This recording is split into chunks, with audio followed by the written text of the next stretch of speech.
ये खबर इतनी मेरे ख्याल है कि इसको मेरे ख्याल डिस्कस भी नहीं करना चाहिए। दुनिया की तारीख में दुनिया की तारीख में तीसरी चौथी बार कह रहा हूं, किसी बदतरीन हुक्मरान ने भी वो जो खोपड़ियों से मीनार तामीर करता था, उन्होंने भी ये हरकत नहीं की थी कि सदर के बहुत से इख्तियारात जो हैं वो फील्ड मार्शल साहब को मिल जाएंगे। ठीक है। और सदर की गैर मौजूदगी में कायम मकाम सदर जो है वो चेयरमैन सेनेट नहीं फील्ड मार्शल होंगे। ठीक है। और कमांडर इन चीफ भी जो है वो फील्ड मार्शल होंगे। जब ये कानून साजी हो जाएगी कि कायम मकाम सदर जो है वो फील्ड मार्शल होंगे, तो फिर ये होगा कि जरदारी साहब बीमार तो पहले से हैं, तो वो तवील अरसे के लिए चले जाएंगे यूएई, और वो यूएई चले जाएंगे अपने इलाज के लिए, और वो फिर वहीं पे रह जाएंगे और फिर सारा फील्ड मार्शल जो है वो कायम मकाम सदर के तौर पे मामला चलाएंगे। सही है भी मार्शल और डिक्लेयर्ड भी नहीं है, वो जैसे कहते हैं ना कि मतलब जो डिक्लेयर्ड आपका दुश्मन होता है ना वो बेहतर होता है जी बिल्कुल। उस शख्स से जो बज़ाहिर आपका दोस्त हो लेकिन आपकी पीठ में छुरा घोंप रहा हो। तो ये इस वक्त डिक्लेयर ये मार्शल लॉ से आगे की पाकिस्तान में चीज चल रही है, और ये अच्छी चीज है। अगर बरारास्त मार्शल लॉ आ जाता है तो ठीक है ना, खुल के फिर वो पूरी दुनिया के सामने होगा, और इसराइल को तस्लीम करने के ऊपर मामला तमाम तय हो चुके हैं। ओके। बस टाइमिंग जो है उसके ऊपर डिस्कशन है कि कब ये करने, और एक इस्लामी मुल्क है वो पहले करेगा, फिर हम उनकी तायीद में करेंगे सऊदीया। और बिल्कुल, और साथ ही ये बात हो रही है कि अमेरिका को यही बताया जा रहा है कि जी हम तो डिस्कशन शुरू करवा दी है, लेकिन मसला है इमरान खान, तो इसका हमें को पक्का बंदोबस्त करना पड़ेगा। जब तक इमरान खान को पक्का बंदोबस्त नहीं होगा तो इसराइल को तस्लीम नहीं किया जा सकता। और कहा जा रहा है कि इस एक पॉइंट के ऊपर जो है वो अमेरिका से 1000% जो है वो सपोर्ट मिलेगी, और उसके बाद जो कुछ अब तक पीटीआई और इमरान खान के साथ नहीं हुआ वो भी कर गुजरा जाएगा। अस्सलाम वालेकुम नाज़रीन, आप सियासत.pk देख रहे हैं। फरियाल अब्बासी आपके साथ मौजूद हूँ। हमारे साथ सीनियर सहाफ़ी सिद्दीक जान साहब मौजूद हैं। सर थैंक यू आपके टाइम के लिए। एक भड़कती हुई खबर इस वक्त मार्केट में है, नवाज शरीफ इमरान खान से मुलाकात के लिए अडियाला जाएंगे। ये खबर इतनी मेरे ख्याल है गैर अहम और इतनी गैर संजीदा सी बात है कि इसको मेरे ख्याल डिस्कस भी नहीं करना चाहिए। और मेरा ख्याल है कि इस खबर को फ्लोट इसीलिए किया गया है कि सारी तवज्जो इस तरफ चली जाए और ये डिस्कशन शुरू हो जाए। वो जिस तरह से कुछ लोग किसी को कहते हैं ना कि मेरे लिए इससे बड़ी सादत क्या है कि मैं तुम्हारे नाम से बदनाम हो जाऊं, तो मियां साहब जो है ना वो अब अपने आप को इमरान खान के नाम के साथ बदनाम करवाने के लिए और अपने आप को रेलिवेंट करने के लिए उन्होंने ये एक शोशा उन्होंने ये छोड़ा है या छुड़वाया गया है कि मियां साहब जी इमरान खान को मिलने जाएंगे अटाला में। आप इस चीज से अंदाजा लगाएं कि मियां नवाज शरीफ साहब सियासी तौर पर इतने गैर अहम हो गए हैं, इतने इरेलीवेंट हो गए हैं, गैर मुतलका हो गए हैं कि मियां साहब रेलिवेंट भी हुए हैं तो इमरान खान के साथ खुद को अटैच करके हुए हैं बहुत अरसे बाद, खबरों में बहुत अरसे बाद, और वो भी क्योंकि इमरान खान से मिलने जाएंगे। बाकी तो मियां साहब, यानी इससे पहले मियां साहब के हवाले से जो सबसे बड़ी खबर आई ना वो ये आई कि मियां साहब ने वो किसी से छली लेके खाई है, ये पता नहीं किसी ने उनको छली फ्री दी है। सबसे बड़ी खबर आखिरी मियां नवाज शरीफ साहब की ये थी, और अब मियां नवाज शरीफ साहब डिस्कस, यानी संजीदगी से डिस्कस अगर मियां साहब थोड़े या ज्यादा हुए हैं वो इमरान खान की वजह से हुए, वरना वही डिस्कस हो रहा था कि मियां साहब रोटी की कीमत चेक करने के लिए तंदूर पे चले गए या उन्हें किसी ने छली दी है, उन्होंने छली ली है। आखिरी बड़ी खबर मियां साहब की छली वाली थी, उसके बाद अब मियां साहब रेलिवेंट हुए, तो इससे आप अंदाजा लगाएं। मेरा नहीं ख्याल कि इमरान खान, वो नुसरत जावेद साहब ने कहा है कि अगर मियां नवाज शरीफ जाएंगे तो बेइज्जत होकर आएंगे। इमरान खान कैटेगोरिकल कह चुके हैं कि वो चोरों डाकू लुटेरों से बात नहीं करेंगे, और एक ऐसा शख्स जिसने इलेक्शन चुराया है, जिसने पाकिस्तान की बुनियादें खोखली की हैं, जिसने मुल्क को नुकसान पहुंचाया है, जिसने पहले भी नुकसान पहुंचाया अब भी नुकसान पहुंचाया, जिसका भाई एक गैर आईनी हुकूमत का वज़ीर आज़म है, जिसके भाई ने कब्जा किया इमरान खान के मैंडेट पर, जिसकी बेटी ने इमरान खान की हुकूमत पर कब्जा किया, इमरान खान के मैंडेट पर कब्जा किया, वो तो महज शराफत से अपनी सीट हार गई थी मरीम नवाज साहब। तो इमरान खान क्यों मियां नवाज शरीफ से मिलेंगे, और मियां नवाज शरीफ साहब के पल्ले क्या है, पल्ले नहीं धेला थे कर दिए मेला मेला इन्होंने। आपको भी लगता है कि रीलॉन्चिंग है या पब्लिसिटी स्टंट है, इससे ज्यादा कुछ नहीं है? ये देखें, हुआ ये है, कोई इस पे बात नहीं कर रहा, मैं मुसलसल एक चीज अर्ज कर रहा हूँ। पिछले एक हफ्ते में 25-26 ऐसी चीजें हुई हैं जो इस निजाम के लिए बहुत खौफनाक थी, बहुत खतरनाक थी, और अगर उनके ऊपर पीटीआई की लेला क़यादत बात करना शुरू कर देती और उन पे फोकस कर लेती, नैरेटिव बनाती, तो इस निजाम को लिटा देती। तो इस निजाम को तो पता है कि ये चीजें बहुत खराब हो गई हैं, एक हफ्ते में इतनी चीजें खराब हो गई कि अगर इन पे बात होने लगी तो मामला हमारे हाथ से निकल जाएंगे, तो काम खराब हो जाएगा। तो इस तरह की 4-5 खबरें फ्लोट की गई ताकि तवज्जो हटे और सारा फोकस इन फजूल सी खबरों पे रहे। और ये जो 10 मुहर्रम के बाद इमरान खान ने कहा था तहरीक का आगाज, उससे पहले भी ये शोशा हो सकता है, क्योंकि चौधरी निसार की मुलाकात, फिर नवाज शरीफ, ये सब कुछ। बिल्कुल आपने दुरुस्त निशानदेही किया। इसकी वजह ये भी है कि जब जब तहरीक की बात शुरू होती है तो इस तरह की खबरें आ जाती हैं। देखें, इमरान खान को अगर कहीं पे कोई बातचीत हो रही होती तो मखसूस नशिस्तों के केस का फैसला ना आता, मिलिट्री कोर्ट्स केस का फैसला ना आता, जजेस सीनियरिटी केस का फैसला ना आता। ये 3 फैसले आईनी बेंच ने पाकिस्तान को तबाह और बर्बाद करने वाले फैसले दिए, पाकिस्तान को कमजोर करने वाले फैसले दिए। पाकिस्तान के आने वाली नस्लें भी इन फैसलों की कीमतें अदा करेंगी जो आईनी बेंच ने 3 फैसले दिए। फिर मखसूस नशिस्तें दे दी हुकूमत। इसका मतलब है कि इमरान खान के गिर्द गहरा तंग हो रहे हैं, इमरान खान के लिए मुश्किलात बढ़ रही हैं, इमरान खान के लिए मसाइल गंभीर हो रहे हैं और इमरान खान के अडियाला में समातें बंद हो गई हैं, उसका अलकादिर केस नहीं लग रहा। 9 मई वाले उसकी जमानतें मुस्तरद हो गई, मुस्तरद होने का फैसला 10 दिन बाद जारी हुआ। इमरान खान के सीरान को रिहाई नहीं मिल रही, उसके कारकुनान जो जेलों में रहे हैं वो बाहर आए हैं। 9 कारकुन अब तक जान से जा चुके हैं। इमरान खान के लिए मुश्किलात बिल्कुल कम नहीं हो रही, इमरान खान के लिए मुश्किलात बढ़ रही हैं। उनकी बहन के ट्वीट्स पढ़े, क्योंकि उनकी बहन उनके साथ सिंसियर है और मुखलिस है, उनकी बहन उनके साथ, बाकी उनकी लीडरशिप तो आपके सामने। लेकिन अलीमा खान ने आज एक बयान दिया है और उसको बड़ी तशवीश की, गालिबन कल का है या आज का है। वो कह रही है कर्नल कैद तन्हाई का जिम्मेदार नहीं है। जिस कर्नल का जिक्र इमरान खान साहब करते हैं मरियम नवाज है। मरियम नवाज का इतना है, इतनी अप्रोच के वो इतना सब कुछ कर सकती है। देखिए, मैंने उनका बयान वैसे सुना नहीं है, लेकिन मैंने पढ़ा है। अच्छा, कई बार चीज होती है कि जब आप सुनते हैं तो आपको थोड़ा सा एनालिसिस करने में आसानी होती है कि इसका बैकग्राउंड क्या था, क्या था, वो पता चल जाए। बॉडी लैंग्वेज से भी पता चल जाता है कि उन्होंने संजीदगी से बात की है, लाइट नोट पे बात की है, किस तरह, वो सारी मैं इसलिए सुन नहीं सका। लेकिन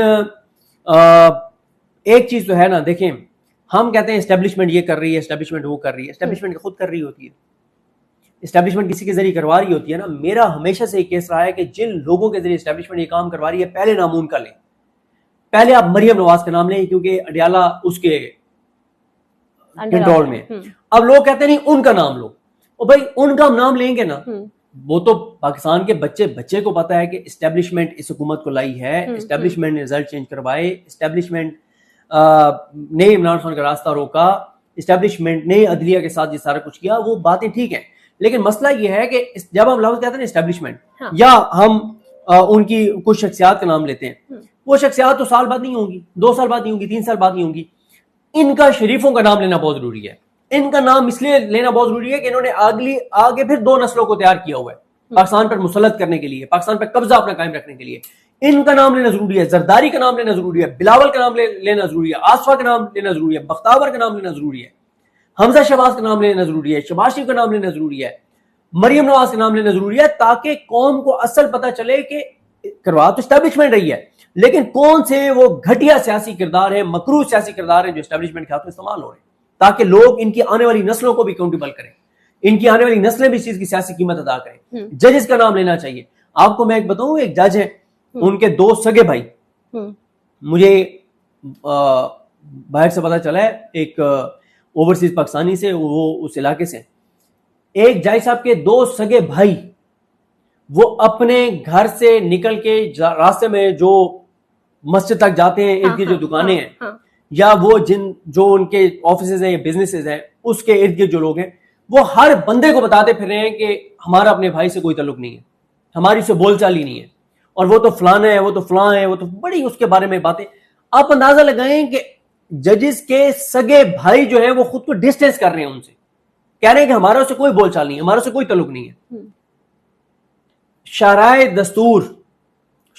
दस्तूर पे मौजूद आईनी इदारों में से एक आईनी इदारे के सरबराह के भाई की अगर आप गुफ्तगू सुन लें उनके मुतालिक, आपकी अकल दंग रह जाएगी कि यार ये सगा भाई अपने भाई के बारे में बात कर रहे हैं। इन लोगों के अपने घर वाले इनका साथ छोड़ दें, इनके बच्चे तारुफ नहीं करा सकते कि हम इनके बच्चे हैं। आप मुझे बताएं, काजी फाइजी साहब के बच्चे कहीं तारुफ कराएंगे कि मैं काजी फाइजी साहब का बच्चा हूं? ये जो जजेस इस वक्त जो जिस तरह के फैसले दे रहे हैं, इनकी फैमिली तारुफ कहीं करा सकती है कि हम उनकी फैमिली से? देखें, मैंने आपको बताया है कि एक जज के सगे भाई बताते फिर हर किसी को कि हमारा उससे ताल्लुक नहीं है। यानी इस हद तक चीजें पाकिस्तान के अंदर, लोगों के अंदर शऊर है और इस निजाम की इतनी नफरत है, इतनी इस निजाम की मुखालफत है, इतनी लोगों की इस वक्त इन चीजों से वो उकता गए। तो ये सिर्फ एक ऐसे ही तवज्जो हटाने के लिए ये कहा गया कि मियां साहब जाएंगे उधर अपना अडियाला। और इसी तरह से हम बात कर रहे थे, आप अलीमा खानम साहबा के बयान की बात कर रही थी, तो इनका नाम लेना बहुत जरूरी है ताकि लोगों को इनकी शक्लें, इनके नाम, ताकि ये इतना ही फर्क हर इलेक्शन में आगे होना चाहिए, इससे ज्यादा होना चाहिए। अभी तो इनको 17 सीटें मिली है ना, इतने इनके नाम बताएं कि आगे इनको 7 सीटें भी ना मिले। पाकिस्तान की लोगों को शऊर मजीद दें। पहले इमरान खान लोगों को शऊर दे चुका है। मैं कभी कभी अपने इलाके में देखता था ना, मुझे लगता था 25-30 साल में शऊर आएगा लोगों को, 3 साल में आ चुका है। आज आप चले जाएं, पहले क्या कहा जाता था, यहाँ पे हमारे एंकर्स कहते थे शहरों में क्योंकि पढ़े लिखे लोग ज्यादा हैं, तो इमरान खान का वोट, वो इमरान खान का वोट है। देहातों में जहां पे लिटरेसी रेट ज्यादा नहीं है, वहां पे नवाज शरीफ का वोट है। इस तरह की बात की जाती है। बिल्कुल ऐसा ही है।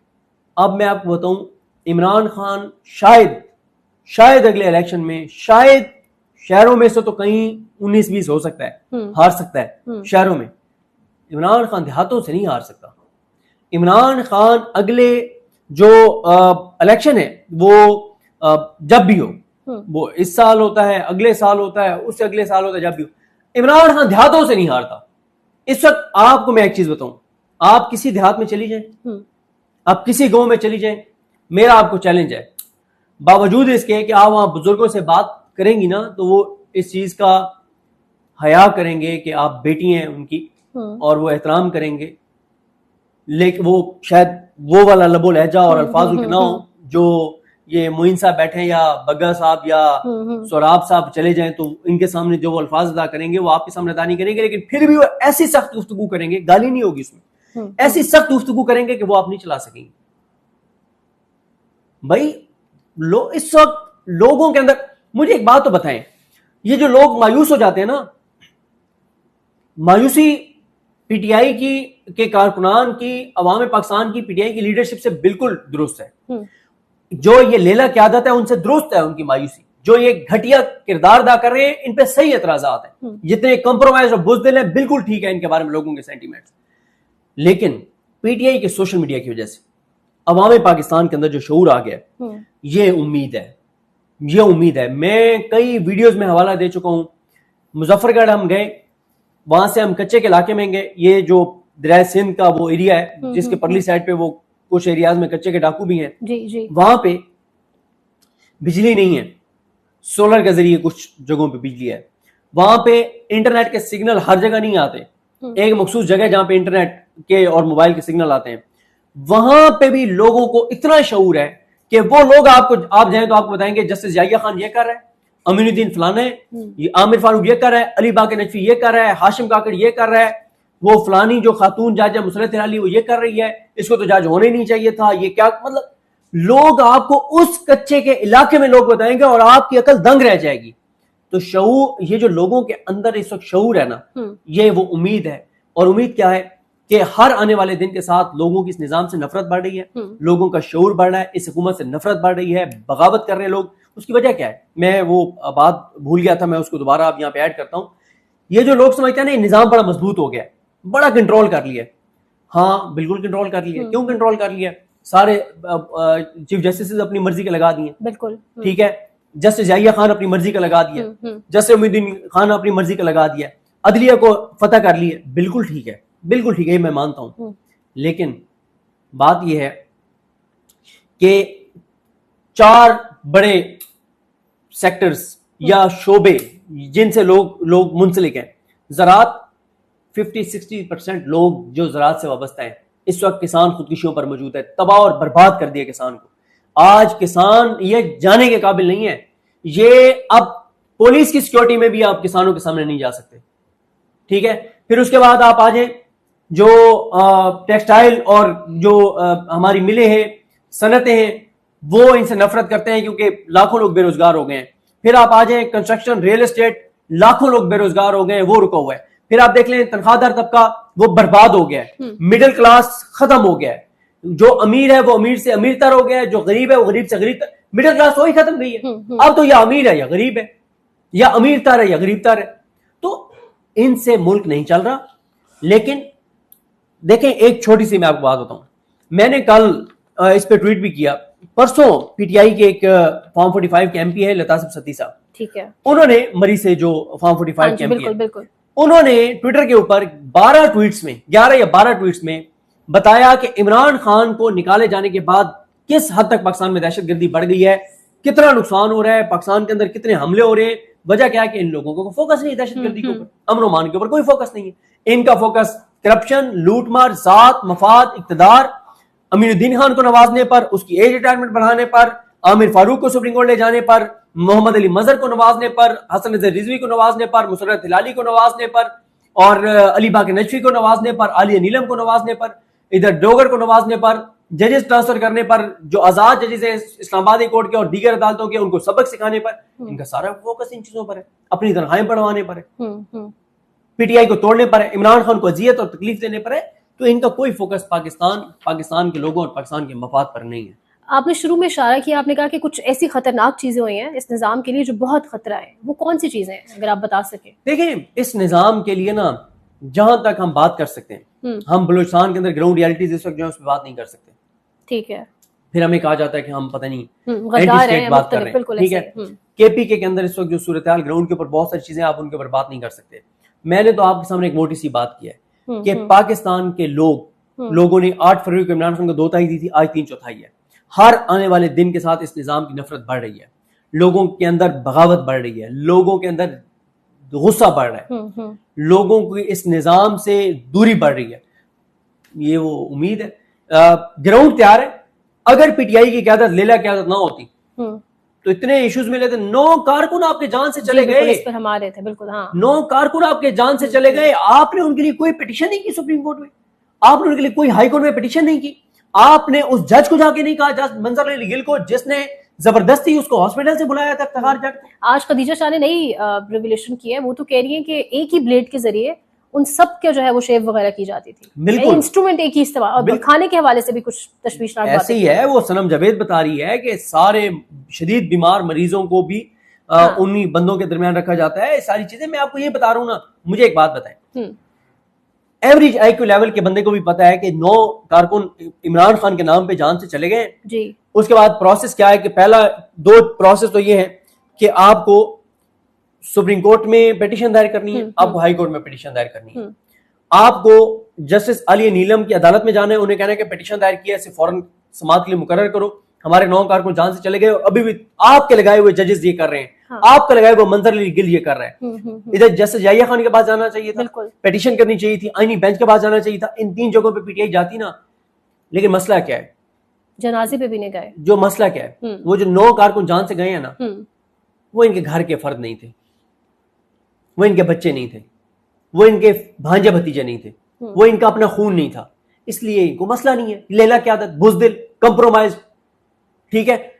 मुझे बताएं ना, 9 कारकुन जिस जमात के जान से चले जाएं, जेलों में रहने के बाद इस पूरे सार तौर पर ये कत्ल हुआ है उनका, कि पीटीआई ने किया क्या है? कोई मुझे बताए तो सही कि पीटीआई ने ये कर दिया, वो कर दिया। पीटीआई के सोशल मीडिया को निकाल दे तो पीटीआई तो है ही नहीं कहीं पे। इमरान खान के बयानात और सोशल मीडिया के कैंपेन्स को निकाल दे तो पीटीआई एग्जिस्ट कहां पे करती है आपकी? आप बताएं कि कितने एमएनएस एमपीएस टिकट होल्डर्स ने वीडियो पैगाम जारी किए हैं उन 9 कारकुनान के लिए। परसों जो 4 इनके कारकुनान का केस लगा हुआ था जो बरी हुए, कल अलीमा खानम के अलावा कोई भी नहीं था कमरा अदालत में। एटीसी में समाअत अलीमा खानम के अलावा कोई भी नहीं था। कहां है ये सारे? इनकी आईएलएफ कहां है? इनके वकील कहां है? इमरान खान की बहन अकेली खड़ी होती है, पीछे तो 50 वकील खड़े होने चाहिए थे। आज बार के इलेक्शन के लिए टिकट चाहिए हो तो बार के इलेक्शन के लिए पीटीआई की सपोर्ट चाहिए हो तो 500 वकीलों के साथ एक बड़ा वकील आ जाएगा, जी मेरे साथ 500 वकील हैं। कहां है आज वो 500 वकील? जो इन लोगों को पीटीआई ने सपोर्ट किया लाहौर बार के इलेक्शन में, दीगर बार के इलेक्शन, कहां है वो सारे जिनको आगे पीटीआई सपोर्ट करने जा रही है? कहां है वो सारे? सही बात। ना इनके वकला की कोई कारकर्दगी है, ना इनकी लीडरशिप कहीं पे नजर आती है, ना आपको इनके एमएनए एमपी और टिकट होल्डर कहीं पे नजर आते हैं मौसर अंदाज में। तो फिर यही होना है जो हो रहा है। लेकिन सिद्दीक साहब ऐसा क्या है, देखिए मखसूस नशिस्तें भी मिल गई, 40-50 MNAs को नाअहल भी किया जा रहा है, प्रॉबेबली 9 मई के हवाले से वो भी चल रही है इस्लामाबाद में बात। तो फिर ऐसी क्या मजबूरी है कि सब सीटें मिल रही हैं, सब हो रहा है, लेकिन फिर आपको खबरें चलवानी पड़ती हैं, कभी नवाज शरीफ से मुलाकात, कभी चौधरी निसार से। यानी समझ आ गई है ना कि उस बंदे को रिहा किए बगैर नहीं हमारा काम होना और हम आगे नहीं बढ़ सकते, जो मर्जी कर लें। देखिए ये बात आपको मुझे सबको पता है कि इमरान खान के बगैर ये निज़ाम, अब ये मुल्क नहीं चल सकता। लेकिन ये भी आपको मुझे और हम सबको पता है कि इमरान खान को बाहर नहीं आने दिया जाएगा। अब इमरान खान को बाहर लाने का लाहेअमल पीटीआई ने देना है, तहरीक पीटीआई ने चलानी है, अवाम को मुतहरिक पीटीआई ने करना है। अगर एक रास्ते से आप अपनी मंजिल को नहीं पहुंच पा रहे तो आपने रास्ता आपने तब्दील करना है। ये जंग में हिकमत अमली होती है, लड़ाई में जद्दोजहद में हिकमत अमली होती है, लेकिन उनकी मैं आपको बता रहा हूं ना कि संजीदगी भी नजर नहीं आती ना। संजीदगी इसलिए नजर नहीं आती, इमरान खान मज़ामत चाहता है, फिर बाहर पार्टी मज़ामत नहीं चाहती, बाहर पार्टी डील चाहती है, इमरान खान डील नहीं करना चाहता। इस वक्त मसला यह है कि इमरान खान की पार्टी और इमरान खान एक पेज पर नहीं है, दोनों अलग अलग। 10 मुहर्रम के बाद तहरीक, आपको लगता है क्या स्ट्रैटेजी होगी पीटीआई की, और वाकईतन और कौन लीड कौन करेगा, क्योंकि सब कंट्रोवर्शियल हो चुका है। सही कह रही है। मुझे पूरे पाकिस्तान में एक भी हल्के में ग्राउंड पे तहरीक की इस वक्त तैयारी नजर नहीं आती। अगर आपको आती है तो आप मुझे बता दें, तो वो या किसी को अगर नजर आ रही है किसी हल्के में ग्राउंड पे तहरीक की तैयारी तो बता दें। मैंने आपको बताया ना कि पीटीआई की बाहर लीडरशिप ऊपर से लेकर नीचे तक इस बात पर कन्विंस है कि मज़ामत से इमरान खान रिहा नहीं हो सकता और तहरीक नहीं चल सकती, अवाम नहीं निकलती, हम अवाम को नहीं निकाल सकते, बहुत हो गए। यही बात जाके इमरान खान को भी समझा दो, भाई समझा दो ना उसको, जाके बता दो ना कि लोग नहीं निकल सकते, हम नहीं निकाल सकते, हमारी पसली नहीं बाहर उठाती, तो आप खान साहब कोई और काम कर लें, मज़ामत हम नहीं कर सकते। यही वजह है कि अली मीन गड्ढापुर ने प्रेस कॉन्फ्रेंस की, लेकिन एहतजाज का कोई जिक्र नहीं था और सबने दिखाई भी, सरप्राइजिंगली सब तमाम चैनल से। देखें इस वक्त एहतजाज की कॉल अली अमीन गंडापुर ने नहीं देनी। हम लोग ना, हमारे लिए बड़ा आसान होता है किसी एक बंदे को टारगेट करना, हमारे लिए बड़ा आसान होता है कि एक बंदा जिसके खिलाफ सोशल मीडिया पे एक माहौल बना हुआ है उसी को हम रगड़े जाएं। अली अमीन ने तो नहीं देनी। इमरान खान साहब ने 3 नाम बताए, उन्होंने कहा कि 2 या 3 नाम बताए, एक उमर अयूब साहब को बताया कि मेरे पैगामात इनके जरिए आएंगे और एग्जीक्यूट सलमान अकरम राजा साहब करवाएंगे। मैं आज आपको बता रहा हूं, सलमान अकरम राजा साहब इमरान खान के साथ 1000% मुखलिस है, इमरान खान के साथ गद्दारी नहीं कर सकते। 1000% इमरान खान के साथ मुखलिस है और 1000% कमजोर है। सलमान अकरम राजा साहब की वकील वो कमाल है, बहुत शानदार वकील है, पाकिस्तान की तारीख के बड़े बड़े केसेस उन्होंने आर्गू किए हैं, लेकिन तंजीमी तौर पे वो इतने वीक हैं कि वो अपनी पावर्स जो उनको एक्सरसाइज करनी चाहिए उनको करते ही नहीं है, अपने इख्तियारात को इस्तेमाल नहीं करते। तंजीमी तौर पे इतना कमजोर आदमी जो है, और उसको खान साहब ने सेक्रेटरी जनरल रखा हुआ है, वो खान साहब की इंस्ट्रक्शंस को किसी सूरत तो फिर ये गद्दारी हुई ना, अगर इंस्ट्रक्शंस को नहीं मान सकते तो। ये कमजोरी है, मैं इसको गद्दारी नहीं कहूंगा, ठीक है। वो तंजीमी तौर पे एक कमजोर शख्स है, कोई पार्टी के अंदर नजम नहीं है। अब होता ही है ना कि एक पार्टी के सेक्रेटरी जनरल है, होना तो ये चाहिए कि अगर कोई एक चीज कम्युनिकेट करना चाहता है कि यार पीटीआई का ये मामला है, ये पीटीआई को करना चाहिए, और वो बात भी ठीक है, सेक्रेटरी जनरल कन्विंस हो कि हाँ ये, और फिर चीज एग्जीक्यूट हो जाए। सलमान अकरम राजा साहब कोई एक चीज एग्जीक्यूट नहीं करवा सकते पीटीआई में, तो जो एक चीज नॉर्मल हालात में एग्जीक्यूट नहीं करवा सकता वो तहरीक के जंगी हालात में एग्जीक्यूट करवाएगा। सलमान अकरम राजा साहब वकील बहुत अच्छे, इंसान बहुत अच्छे, इमरान खान के साथ मुखलिस, सब कुछ ठीक, तहरीक को एग्जीक्यूट बिल्कुल नहीं कर सकते, वो आप देख लेंगी। सिद्दीक साहब, सदारती निजाम की गूंज है इस्लामाबाद में और तकरीबन महीने से है, लेकिन जब से ये मखसूस रिश्तों वाला मामला हुआ है इसके बाद कुछ ज्यादा ही लग रहा है कि इस पर बात हो रही है। बल्कि एजाज सैयद साहब ने तो ये तक कह दिया है, जियो के जो सहाफी हैं, कि जरदारी को घर भेजने का इब्तदाई जो तैयारी है वो शुरू हो चुकी है। आपको क्या लगता है? देखिए बातें चल रही हैं, बहुत सारी बातें चल रही हैं। बात ये चल रही है कि सदर के बहुत से इख्तियारात जो हैं वो फील्ड मार्शल साहब को मिल जाएंगे, ठीक है, और सदर की गैर मौजूदगी में कायम मकाम सदर जो है वो चेयरमैन सेनेट नहीं फील्ड मार्शल होंगे, ठीक है, और कमांडर इन चीफ भी जो है वो फील्ड मार्शल होंगे। इस तरह से शहर इक़्तिदार में चेमगोइयाँ अफवाहें चल रही हैं, और फिर कहा जा रहा है कि जब ये कानून साजी हो जाएगी कि कायम मकाम सदर जो हैं वो फील्ड मार्शल होंगे, तो फिर ये होगा कि जरदारी साहब बीमार तो पहले से हैं, तो वो तवील अरसे के लिए चले जाएंगे यूएई, और वो यूएई चले जाएंगे अपने इलाज के लिए, और वो फिर वहीं पे रह जाएंगे, और फिर सारा फील्ड मार्शल जो है वो कायम मकाम सदर के तौर पे मामला चलाएंगे। कोई कहता है कि उनकी बिल्कुल छुट्टी होने जा रही है और फील्ड मार्शल ही सदर के तौर पर आ रहे हैं, तो कोई कहता है कि फील्ड मार्शल जो हैं वो उनके पास ऐसे इख्तियारात आ जाएंगे कि नेवी और एयरफोर्स भी उनके मातहत हो जाएंगी और एक वाइस चीफ आ जाएंगे। इस तरह की सारी चमगुइयाँ चल रही हैं शायद इक़्तिदार में, लेकिन पता तो हुकूमत बेचारी को नहीं होता। वो भी वोटिंग से 1 घंटा पहले वजीर कानून कहता है कि जी मेरे पास मुसवदा पहुंच गया। वजीर आजम और सूबाई हुकूमतें जगह पर इंटैक्ट रहेंगी, खासकर केपी हुकूमत। केपी की हुकूमत को कुछ भी नहीं हो सकता। केपी की हुकूमत को ना तो ये गिरा सकते हैं ना ये गिराएंगे, क्योंकि केपी के सेंटीमेंट्स कुछ और हैं। इस पर मैं बहुत सी वीडियोज़ में बहुत तफसील से बात कर चुका हूँ। केपी के अंदर ग्राउंड की सूरत हाल ये है कि लोग इमरान खान के लिए जान देने को भी तैयार हैं, लेने को भी तैयार हैं। केपी के में इमरजेंसी नहीं लग सकती, केपी के में लोटे नहीं बन सकते, केपी के में हॉर्स ट्रेडिंग नहीं हो सकती, और आप देख लेंगे ये केपी की हुकूमत कहीं भी नहीं जा रही। इतने अगर तगड़े लोग वहां पर हैं, फिर भी अली मीन गंडापुर या केपी की क़यादत या पीटीआई ओवरऑल, अगर आप कह रहे हैं कि हम नहीं ज़िम्मेदारी डाल सकते, फिर भी ये लोग तहरीक नहीं चला सकते। मैं शायद पिछले सवाल में जो है ना उसको मैं वहीं पे छोड़ दिया था। तहरीक की कॉल अब अली मीन गंडापुर साहब ने नहीं देनी। तहरीक की कॉल देनी है मिस्टर गौर साहब ने, सलमान राजा साहब ने, जुनैद अकबर साहब ने, उमर अयूब साहब ने। ठीक है, इन 4-5 लोगों ने कॉल देनी है। इस कॉल का अली मीन गंडापुर से कोई ताल्लुक नहीं है। हम और इश्यूज पे अली मीन गंडापुर को टारगेट कर लेंगे, तनकीद कर लेंगे और जो भी चीजें हैं उन पे बात कर लेंगे, लेकिन इस मामले में अली मीन गंडापुर पे कोई तनकीद नहीं बनती, क्योंकि अब तहरीक ना तो उन्होंने लीड करनी है ना एग्जीक्यूट करनी है।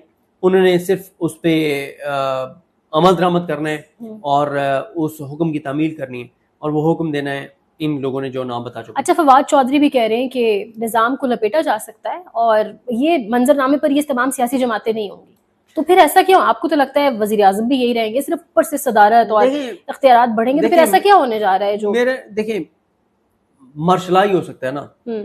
अब दौर है मार्शल लॉ का। ये जो इस वक्त मामला चल रहे हैं ये मार्शल लॉ से कम है, ये मार्शल लॉ प्लस है। ठीक है कि है भी मार्शल लॉ और डिक्लेयर्ड भी नहीं है, और डिक्लेयर्ड भी नहीं है। वो जैसे कहते हैं ना कि मतलब जो डिक्लेयर्ड आपका दुश्मन होता है ना वो बेहतर होता है। जी बिल्कुल। हाँ। उस शख्स से जो बज़ाहिर आपका दोस्त हो लेकिन आपकी पीठ में छुरा घोंप रहा हो।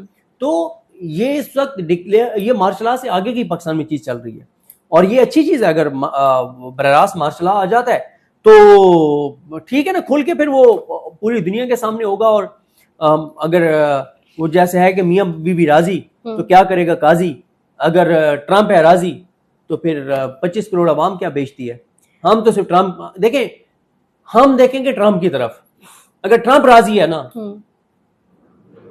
तो हम हर वो चीज कर गुजरेंगे जो हम करना चाहते हैं, क्योंकि सिर्फ अगर 25 करोड़ लोग मैटर नहीं करते, आज 25 करोड़ सड़कों पर निकल आए तो भी शायद उनके साथ क्या से क्या कर दिया जाए।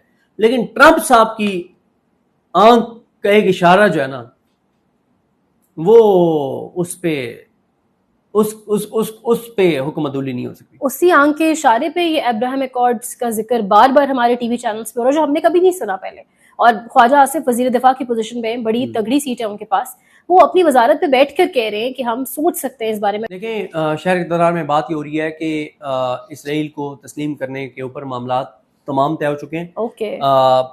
बस टाइमिंग जो है उसके ऊपर डिस्कशन है कि कब ये करना है, और एक इस्लामी मुल्क है वो पहले करेगा, फिर हम उनकी तायीद में करेंगे सऊदीया। और बिल्कुल, और साथ ही ये बात हो रही है कि अमेरिका को यही बताया जा रहा है कि जी हम तो डिस्कशन शुरू करवा दी है, लेकिन मसला है इमरान खान, तो इसका हमें को पक्का बंदोबस्त करना पड़ेगा। जब तक इमरान खान को पक्का बंदोबस्त नहीं होगा तो इसराइल को तस्लीम नहीं किया जा सकता। और कहा जा रहा है कि इस एक पॉइंट के ऊपर जो है वो अमेरिका से 1000% जो है वो सपोर्ट मिलेगी, और उसके बाद जो कुछ अब तक पीटीआई और इमरान खान के साथ नहीं हुआ वो भी कर गुजरा जाएगा। यही वजह है कि इतना रिपीटेडली इस टॉपिक पर बात हो रही है और जहन साजी सारा बिल्कुल ऐसे ही। अच्छा, इसके साथ साथ बात करेंगे कि 9 मई का जो तफसीली फैसला आया इमरान खान का, उसमें आपने वो देखा होगा कि 8 से 9 जमानतें खारिज हुई हैं और कहा गया कि वो अहलकार अपना बेस बदल के जो है पुलिस अहलकार और वो किस तरह से शामिल हुए मीटिंग के अंदर। ये तफसीली फैसले में मतलब इस चीज का शामिल होना किस तरह देखते हैं आप इसको?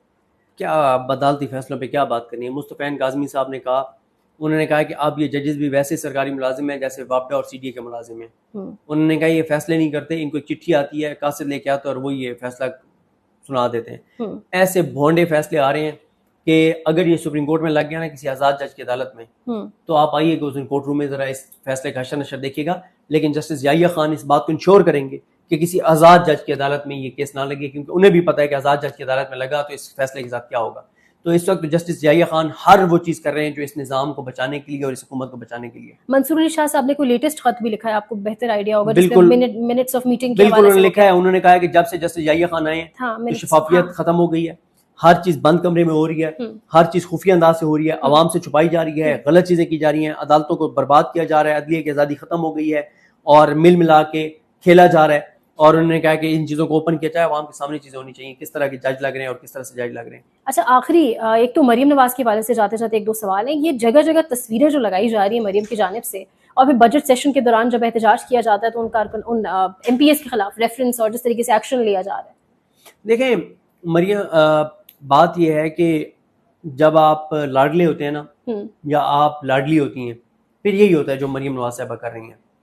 उनको जैसे होता है ना कि एक ज़मीन होती है और कोई सरदार, कोई जागीरदार, कोई बड़ा, वो किसी को वहां पे जाके कहे कि ये जितनी ज़मीन है ना, ये जो बाग है ये अब तुम्हारा है, जाओ इसको उजाड़ना है उजाड़ दो, इसके अंदर फसलों को आग लगानी है आग लगा दो, इसको तबाह करना है तबाह कर दो, जो तुम्हारा दिल चाहता है तुम जाके करो, ये अब ये सारे इतने एकड़ ज़मीन तुम्हारी है।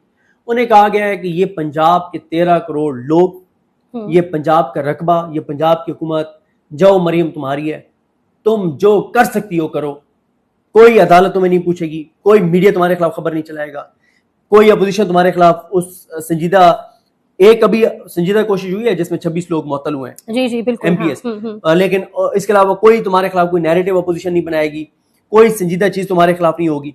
तो जाहिर है जब उनको ये कहा गया है कि जाओ पंजाब तुम्हारा है और जैसे मर्जी पंजाब के साथ खेलो, तो फिर यही होता है। 2705 इदारों के नाम मरियम नवाज और नवाज शरीफ के नाम बिल्कुल मंसूब। मैं दुनिया की तारीख में तीसरी चौथी बार कह रहा हूं, किसी बदतरीन हुक्मरान ने भी, वो जो खोपड़ियों से मीनार तामीर करता था, उन्होंने भी ये हरकत नहीं की थी कि 2700 इदारों के नाम अपने नाम पे रखे। ये दुनिया की तारीख में पहली बार हो रहा है। दुनिया की तारीख में 2705 इदारों के नाम अपने नाम पे रखना, ये उसी वक्त ही होता है जब आपको कहा जाए कि जाओ सब कुछ तुम्हारा है, जो मर्जी करना है करो, तुम्हें कोई पूछने वाला नहीं है। आखिरी सवाल है इसराइल के हवाले से, सऊदी सफीर की जो मुलाकात असद कैसर से हुई, क्या वो भी इसी सारे कॉन्टेक्स्ट में हुई है? मुझे इसका नहीं पता, क्योंकि उसकी तफसीलात उस तरह से बाहर आई भी नहीं है और आ भी नहीं सकती। लेकिन मैं इस बात पर बड़ा क्लियर हूँ, इमरान खान किसी सूरत इस बात पर राजी नहीं होंगे इसराइल को तस्लीम करने वाली बात।